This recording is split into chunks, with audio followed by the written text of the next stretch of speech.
Let's get this shit. Let's get this shit. Let's get this shit. Let's get this shit. Top of the morning, top of the morning, top of the morning. What's going on, people?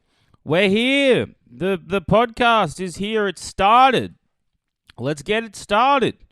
You know what's up, motherfuckers? What's up? What's up, people? We out here. Well, welcome back. Ramsey Smith Isn't Funny podcast with a consistent upload schedule, for sure. We got big things. Big things are gonna happen with the pod. I promise you, it's big things, huge, the biggest, and the best. All right, this is going to be the biggest, the best podcast since Mark Maron. All right, it's going to be the best. I'm not exhausted. I'm not tired as fuck. You know, I can keep my eyes open. I'm not doing this in the last minute and completely not feeling up to it. I'm ready. I'm ready for it. My beard is coming back good, which is good. It's full. It creates a full face. And you want one of those. You don't want one of those half faces. I mean, you don't want an 86% face. You want the full 100%. And that's the type of effect a beard can create. Is it elongates your face. What's been ongoing with me? Well, life is ongoing.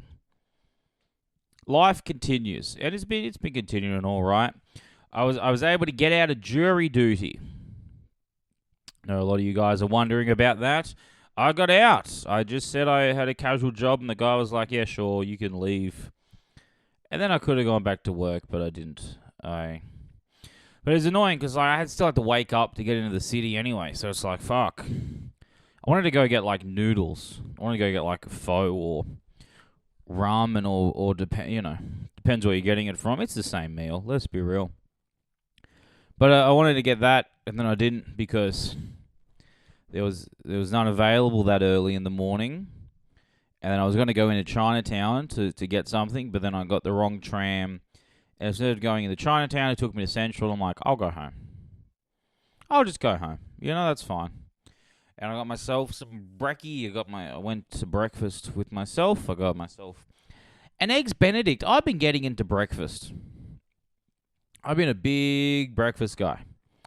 I know that's crazy because I'm just a big guy, but I've been liking breakfast. I don't know what to tell you. I like breakfast. All right? Okay, so here's the thing. I'm trying to record myself, and at the moment, it's just me. All right. We're not going to record myself this one. Obviously, you want to be able to, like, check on it. So, like, I had the phone screen facing me while I recorded, and that was too full on. That's too full on. You know what I mean? Plus, who wants to watch it to just look at me? Nobody. So, that's good. But no. Life's been good. Got out of jury duty on Friday. Hung out. Just watched a movie. I've been really getting into this director, unfortunately. Roman Polanski. That guy is really good at directing movies and also drugging and raping children. Pretty good at it, Probably one of the best. Maybe. I mean, he got away with it. And a lot of people... I don't know. I've never heard the argument... Because, okay, if you don't know, Roman Polanski raped at about... he raped a 14-year-old, I think, at Jack Nicholson's mansion. Which, if you know Jack Nicholson's character in Flew Over the Cuckoo's Nest, it makes it a little bit more disturbing, But yeah, he I believe it was drugs or whatever, and it was meant to be a photo shoot, and then he did that, and then he originally pled not guilty, but then agreed to the charge of, I think, sex with a minor, and then wasn't charged with like the more nefarious part of it. Does that make sense? He's like, I had sex with a minor, but it was consensual, which is a different charge to full on rape of a minor. I think this is a good start to a pod to talk about this, but no. That's just context for people who don't know who Roman Polanski is, which I assume is everybody. But I watched The Ghostwriter, made in 2010. The weird part is that everyone... How do you do that? Is my question. How do you be in a movie and you just... I guess I was watching the movie, to be completely fair. I was watching the movie. But how does because like Ewan McGregor in it, how does Ewan McGregor just be like, okay, I got cast in this, he's a star, right? He was in Star Wars, he's been in great movies. I'm sure he does not need the work. I'm sure he's not like, man, I just need a paycheck, man, with this fucking, yeah, just need a check. But it's crazy. So Ewan McGregor's on. I understand for like all the smaller actors. You know what I mean? Like you're getting like a 2-line bit part. You're like, fuck it, I'll work with whoever. I live in fucking, I don't know where, this wasn't obviously made in LA because he's not allowed in America. I think he's hiding in France, because France is got a, apparently in France pedophilia is fine. Or is he in Poland? He's a French-Polish filmmaker. And he lives, where does he live now? Parents, siblings, he was born in Paris, which, explains the whole rape thing. Oh, here's a good one. Okay, so what is Roman Polanski famous for? A Best Director Oscar winner for The Pianist. He also made Rosemary's Baby, Chinatown.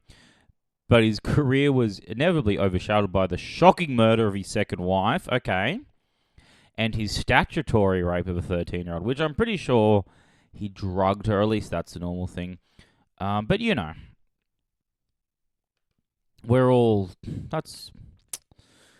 an interesting guy, but I think he lives in one of those countries where rape's legal, so I think France. But anyway...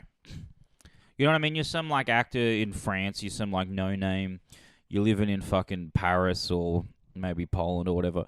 But, you're living in a fucking share house with fucking 12 other actors and it's not going well. You know what I mean? It used to be enough. You could just be in some play. You know what I mean? You could do community theatre and get a great kick out of that. But now, your love for acting's gone, but you don't even have the luxury of success as well. So you're kind of like, oh, really, I really fucked up my life here. I'm an actor and I'm not well known. I'm barely churning out a living. When Roman Polanski knocks on your door and says, hey, I need you to say a couple lines for me, you do it. But Ewan McGregor and fucking the other guy, James Bond, the most famous Bond, was also in it. Right? And my dog's here. Joey, what do you think of that? Yeah, no. Joey, how you doing, buddy? You good? I'm just podcasting. He yawned at me. What do you think of Roman Polanski, hey? Huh? Would you let him live in your country? Would you refuse to extradite him to the United States? Would you, buddy? Would you? Would you be okay would you shelter a child rapist in your country, huh? I think Joey would. I think he would. And, not me. If I owned a country, I'd be like, nah, let's not worry about it. But, Pierce Brosnan was in it. So, like, neither of those guys really have to worry about, money, like Ewan McGregor or Pierce, and he's like, fuck it, I'll work with this guy. I know he fucked the kid, but come on, I'm an actor. So it doesn't help the whole, pedophiles and everything. That whole, Hollywood's run by, because it is. Because it appears to be so. The fucking people who signed the Polanski petition is insane. The point is, he still makes good movies, right? I watched Chinatown for the first time. Don't know if I talked about it on here, but I went into it with no idea about the ending.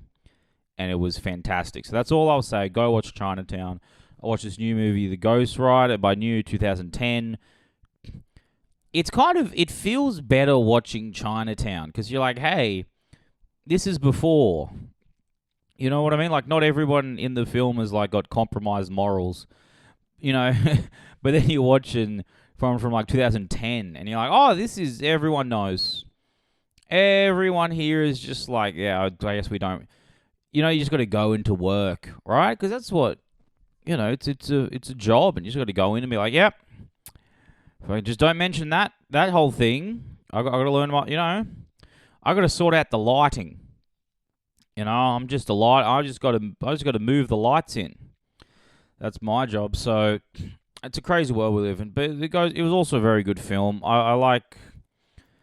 They're very like they're paced so well. Chinatown was incredibly paced. You know, I at no point was I like getting bored. You know, some like new movies are annoying because it's just fucking everything. You know what I mean? Like, obviously, still making good movies, but every single like big movie that a lot of people see, it's non-stop. You know what I mean? Like, you fucking watch a Marvel movie, you get a headache. You're like, I haven't cared about anything for a second here. Of course, we're just moving because it needs to play well in China. You know, same with those new Star Wars. They're fucking atrocious fucking bullshit products that fucking just go. That's what I like, you know, because the original Star Wars are great. It's only a couple of little, you know, set pieces, you know. It's the first Star Wars. What is that? It's a spaceship. It's Tatooine. And it's in space. And it's on, you're either in the Falcon, the Death Star, or on Tatooine. And that's everywhere they're at. They're in weird little places in the Death Star, you know what I mean? But it's like 3 places, and then the new Star Wars is just fucking, here's a planet, here's a planet, here's a planet, here's some bullshit, here's a fucking, you know? At least when George Lucas was doing the prequels, he put like some racist characters in there. He's like, oh no, they're aliens. Wink. Hey, that's not a Chinese guy, that's an alien. Wink. You know? Oh, that fucking greedy guy with the huge nose that, you know, cares about money and he's trying to sell Anakin and he wants a good price. Oh, he's just an alien. Wink. But at least, like, that was cool. You know, that was, like, funny in, like, a terrible, terrible way. So, I don't know. I feel like we want some more of that. Hold on a second. My dog's being a bitch. Joey, get the fuck here, you cunt. Oh, for fuck's sake. All right, Joe. You're going to have to go. Hold on, guys. I'll be right back. All right, I'm back. What were we talking about? Movies. Yeah, but like, yeah, so new movies are just like, it's not paced. Everything happens quickly. We got short attention spans. We have to fucking go. And like, you watch like an old movie, like Chinatown was great because it's so slow. There's all this time between like dialogue as well. Like just watching a guy or girl, but just watching an actor just like do something, you know, while they're talking to somebody is a really normal, especially when it's like intrigue. Like you can tell, like, oh, this guy, he's thinking, he's got a plan, and then he stops midway through and he decides to fuck with something on the. It's great. So it just feels like relaxing, and but also engaging. I'm sure it's very difficult to do, but unfortunately, one of the guys who's the best at it, you know, fucked a kid. So yeah, man, I guess that's movies. Like, what are you going to do? Like, what are you going to watch a movie without a single pedophile involved? Good luck. Good luck with that. I'm sure it'll suck, you know? Because to a certain extent, like, I'm sure there's pedophiles behind all of the movies now. You know what I mean? I like, don't think Me Too got all of them. Right? There's still crazy shit happening. So just watch, you know, if you're going to watch a pedophile, watch the best ones. That's just my opinion.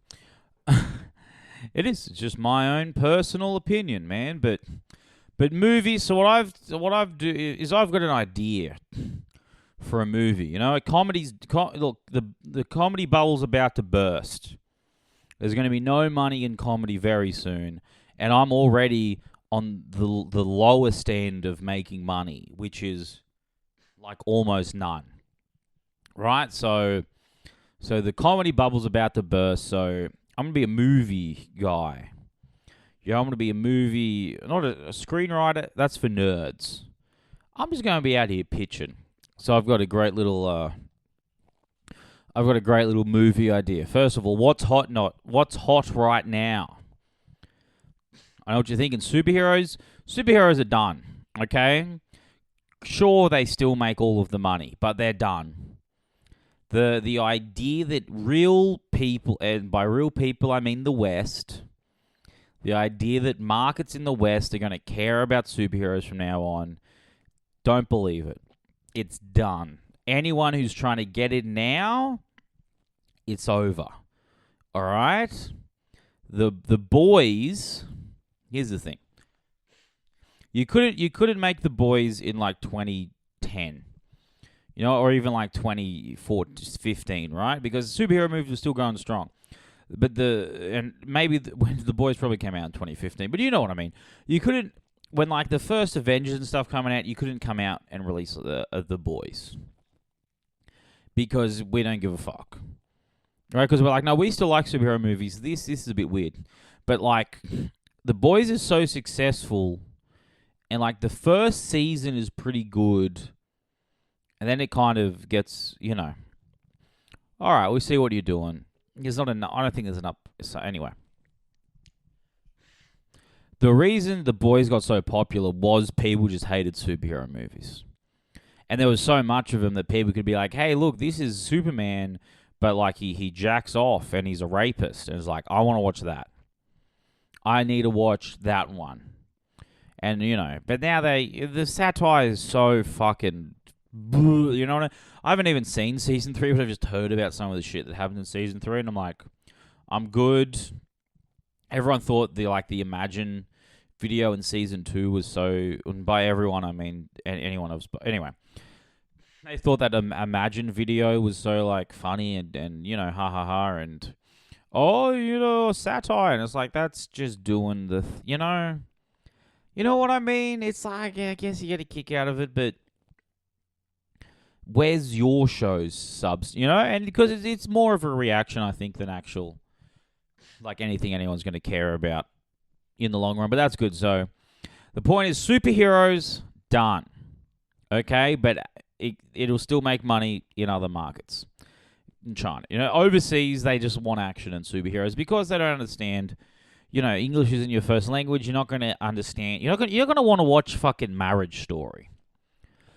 Right? You're not going to watch a movie that's like good and interesting. I liked Marriage Story. A lot of people hate it, but you're not going to want to watch a movie that's just people with dialogue and suspense. If you barely speak English. Like, fuck it. I want to see the big green man have sex with the building. That's what I want to watch. Sorry. So, there's no more superheroes, but you got to have action in it. But also you need some character, right? So here's how it works. Main character, okay? Woman. Number 1, woman. Okay? Woman main character is enough to have an angle on it that you could market, which is, hey, there's a woman, right? The woman is the main character, and she's doing action man stuff. And that's still, like, fucking subversive. And by still, I mean, like, mainstream media people can still use that to sell the movie and create all this bullshit fucking cultural stuff to... Anyway, this movie isn't going to be good, right? But it's going to make money, okay? But it's also going to be good. All right, number 1... woman main character. That's enough to have like a woke angle on it when you're trying to sell the movie here, right? But it's not too far in the woke, so you can still sell the movie in fucking China and Malaysia and fucking, in Africa and in the Middle East, right? Maybe not the Middle East, but, you look, you have a movie with a fucking, a non-binary lead. We're not selling in China, okay? They're already non-binary. You can't tell them. You can't tell men and women apart there. So, like, the idea that a non-binary, you know what I mean? Like, all they have is their gender to tell each other apart. So they're not touching the non-binary. So we got woman lead, right? And the movie is just called She Can. Right? That's all it is. And the tagline is, who can? She can. Right? She can, right? And she's there. And she's she. Right? The movie's just boom, woman. You know what I mean? And it even has it in the taglines, like, who can? She can. And then, like, in little writing under the big she can, it's like, yeah, bro, it's a woman. Bet you didn't see that coming, except we did. So, my dog's going crazy, man. He's a fucking asshole. Joey! Shut up! Okay. So it's just spring. He gets a bit angsty in the springtime. Okay. So he's starting to piss me off, man. I'm really glad I have a dog. It's really a good thing, and it doesn't annoy me all the time. Who can? She can. Bet you didn't think it was a woman, right? Here's the plot of the movie. Because what movies are successful now? None. Movies are done. It's about TikToks, right? So the movie starts with just 5 minutes of TikToks, right? And some of them involve the woman, right? Action, she can. That's her name as well. She can. She can. Right? So it's TikToks, and some of them are her just talking to camera. You know what I mean? It's like POV when you can, and and she's talking to the camera. And she's like, I can, and then it cuts, it reverse shots, and it's her with like flannel, and like talking in a deeper voice and a drawn on mustache, and it's a man being like, man, you can't do that, and she's like, she can. And it's really good. And then the rest are just normal TikToks. Like the rest are not even TikToks made for the film. They're TikToks that just exist, and fucking, the company paid TikTok to use the TikToks and not the creators. Right? The film company has not paid any of these creators. The people are going to see this movie and be like, hey, that's a TikTok I made when I was, 14. It went viral, and then my life's been downhill since there. But look at that, and whoever's making is going to be like, we don't care. We paid TikTok, right? So that's the first 20 minutes is just TikToks, right? So immediately people are engaged, right? People are watching the movie, right? It's POVs. It's like businesses being hip. Right? It's like a funny guy that owns a business who like reacts to other TikToks and is like, man, fuck you. Come and... there's this guy who sells fucking like cars, man, or like vans and shit. He's pretty funny. So that's the first 20 minutes of the movie, right? And then alarm clock, right? And it's, it's the phone alarm, right? And it's just a shot of, like a blank phone that just says, blah, blah, blah, this, And that's what's going to happen. When just the phone screen that has the alarm, it's just a shot of the alarm screen. And then it's her being like, oh, and then she rolls over and she hits the snooze button, right? That's what happens, right? Because we've got him after the TikToks. The rest of the movie, we're making a student short film after this, okay? We're starting with an alarm. We see Sheekan, right? Sheekan is relatable but better than ever. But the best character, not like writing wise, so not like in depth, like we care about her. Fuck that. She's also the best at the character in the movie, right? She's a genius. You know what I mean? Like she outsmarts everybody, the men, right? She outsmarts all of them throughout the movie. She's going to outsmart them. She's going to like lift things and going to be like, yeah, girls get it done. Right? And I understand I just criticized The Boys for being an annoying parody, but shut the fuck up, okay? This movie, but will you wait till where I take this, right? 20 minutes of TikToks, fucking alarm, boom, she can. Not only is she the best, but she's also relatable, right? Because messy bedroom. Messy bedroom, right? And originally there was going to be a Palestinian flag, but that got cut as the script went through people. But anyway, so it's her waking up. She can, right? She hits the snooze button. Oh, we love she can.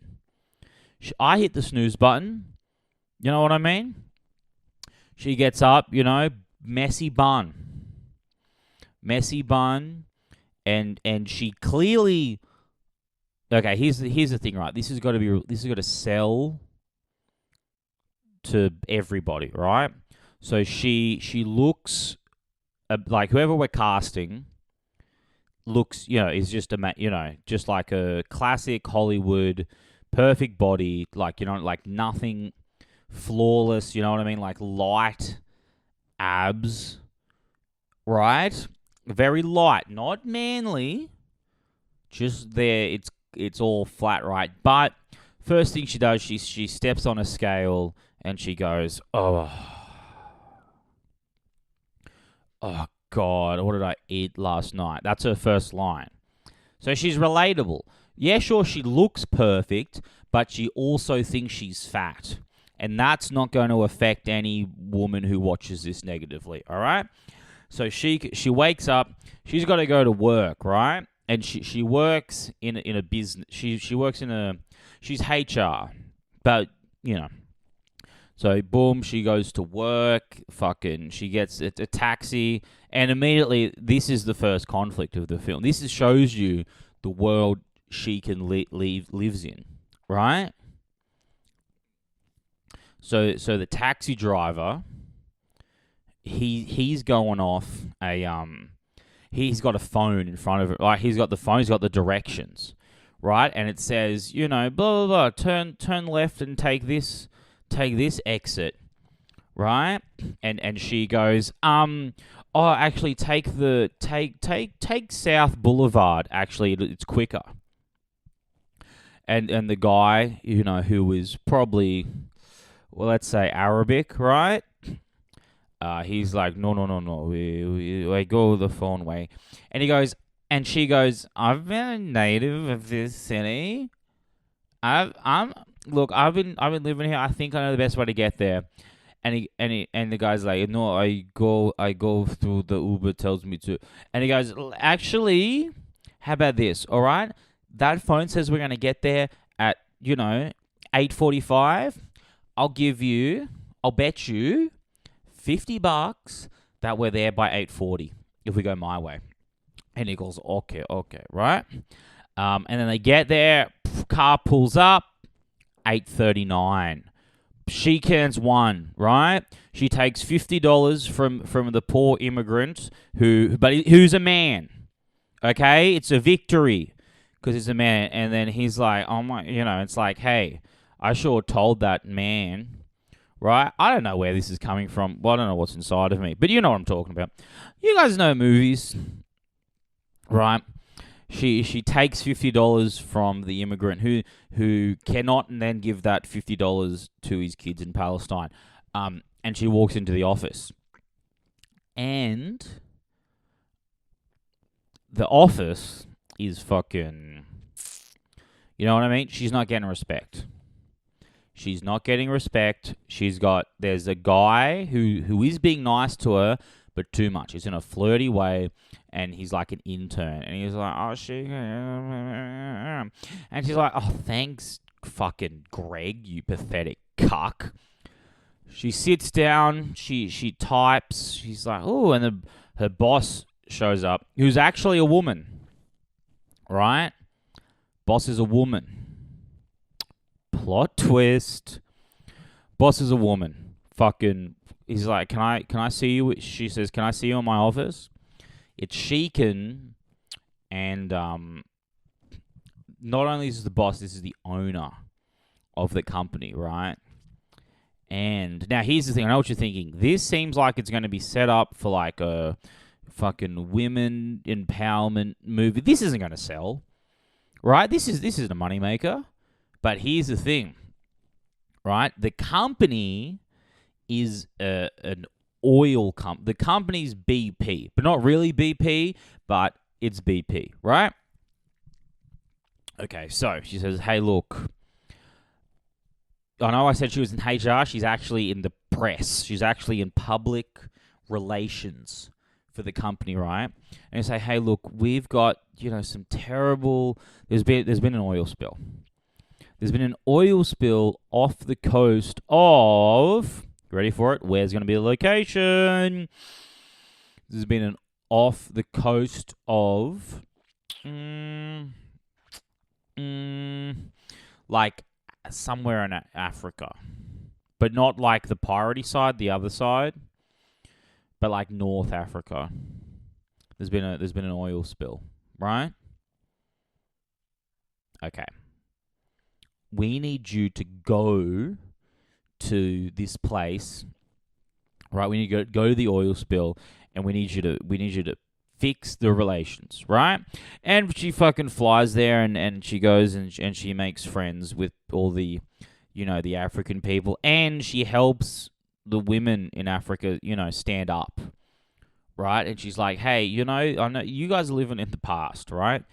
There was some, kind of bad lines about how, they were like, we had to cut some of the lines she was going to say, right? She's going to say, oh, man, you guys have got like jungle mentality. That's been cut.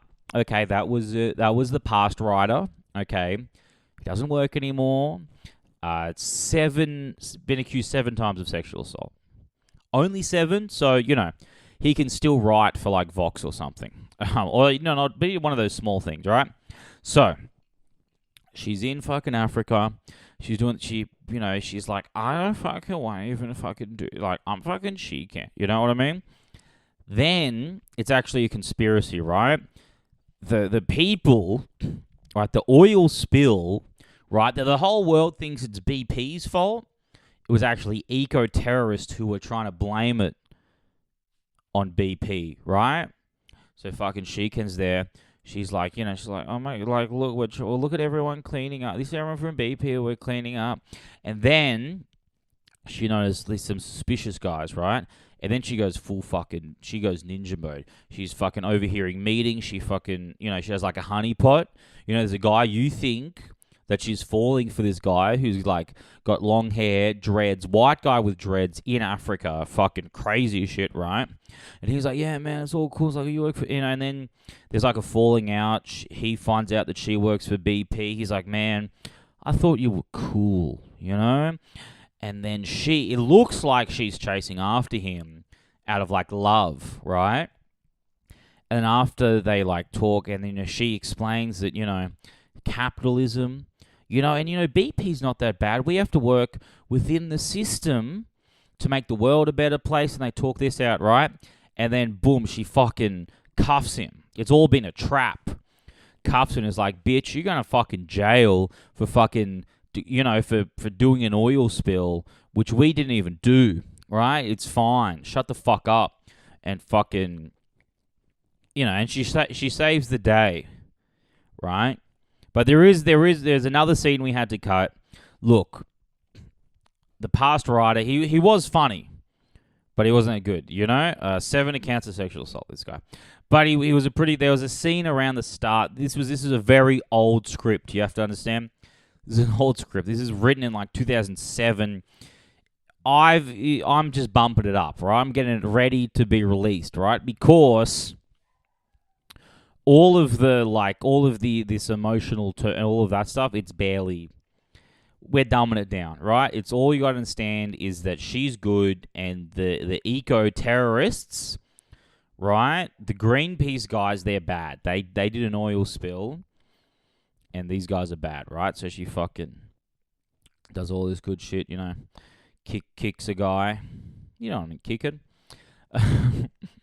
Fucking, she's like on an oil ship, and there's the other. She got to stop him. She's just punching these guys, just throwing them into the sea. They're never seen again. It's fucking she can, right? Because she can.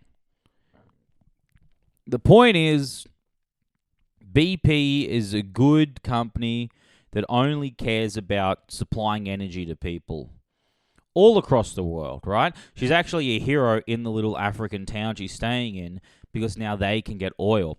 And here's the scene I was talking about. A little bit problematic, right? We're trying to tweak it. But basically, when Shikan gets there, she's a little upset that the company she's representing did this oil spill. And then she sees this guy on the beach, right? And it's like, oh my goodness, you got the oil on you, quick. And it's just a black guy. Now, maybe that's funny. Maybe that was funny in 2007. We're going to change it, right? So instead, it's going to be it is in Africa, right? But it's going to be an albino African, okay? And she thinks that oil just does the opposite of what color things already are. Because she sees she says this to herself, she sees all of the oil washing up on the shore, and the sand, right, the white sand becomes black. And she's like, oh no, it creates the inverse color. So she thinks just a black guy's been turned albino. So it's kind of smarter in that way, because she can. Anyway, she gets back in the city, she fucking... Her boss quits and says, you own BP now. And she's like mad. And the world becomes a good place because we let companies do what they want, but we empower women. Right? Because women can get it done. Women can own BP. Women can destroy the earth if they need to. The movie is going to be called Climate Change? ? She can. Right? So it's kind of like, climate change, who really cares? You think Shikan's going to let the climate change? You know who can stop climate change? She can.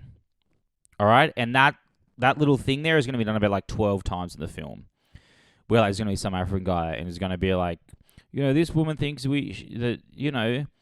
this woman thinks we can get the whole village is all of a sudden going to come out and support BP. Do you think she can do that? And someone's going to be like, hey, she can. She can do it. So that's my little fucking movie idea. That's my movie pitch. Tell us what you think. Is it good? Is it bad? Is it unlucky? I don't know, man. This was an interesting one. I want to call this movie pitcher-rooney. Hey, come to my Fringe show.